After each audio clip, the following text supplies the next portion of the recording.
9 virages, dont un en épingle et plusieurs boucles d'un circuit d'1 km 400 dans le parc de Laken, c'est le programme du jour pour les 135 participants du Brussels Crit. Sur le vélo, les coureurs sont de véritables équilibristes dans une course où le positionnement peut clairement faire la différence. Des critériums, ce n'est pas tous les jours qu'il y en a et cela fait plaisir aux participants. Ce qui est bien, c'est qu'il y a une seule montée et la montée, c'est quand il y a du monde pour applaudir. Donc ça, c'est chouette parce qu'au moment où ça monte, en fait, il y a les gens qui sont là, allez, vas-y. Et puis en fait, globalement, après, ça descend tout le temps et donc c'est super roulant.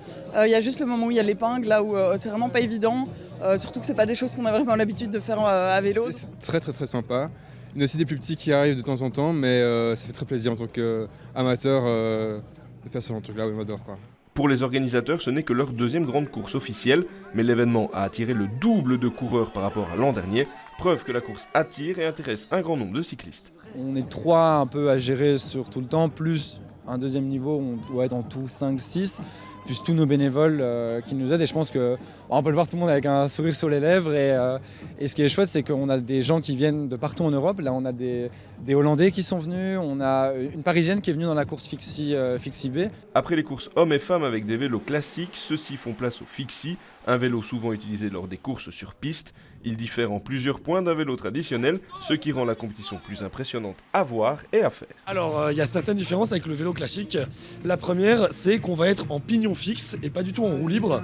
Donc, si j'avance vers l'avant, ça va vers l'avant. Si j'avance vers l'arrière, ça arrête vers l'arrière. On est sur une seule vitesse, donc c'est-à-dire un seul plateau, un seul pignon, pas de dérailleur. Donc, ce qui fait, en somme, pas de dérailleur, pas de frein, aucun câble et des vélos beaucoup plus épurés et simples. Je pense que c'est la 5e course de tous les temps qu'il y a eu à Bruxelles et même en Belgique de fixe. Pour l'instant, on est à 47 inscrits dans les 2 courses Fixie. Donc on se place quasi dans la plus grosse course qu'il y a jamais eu en Belgique de Fixie. Cet événement ne cesse de grandir et semble bien parti pour devenir une course de référence dans quelques années.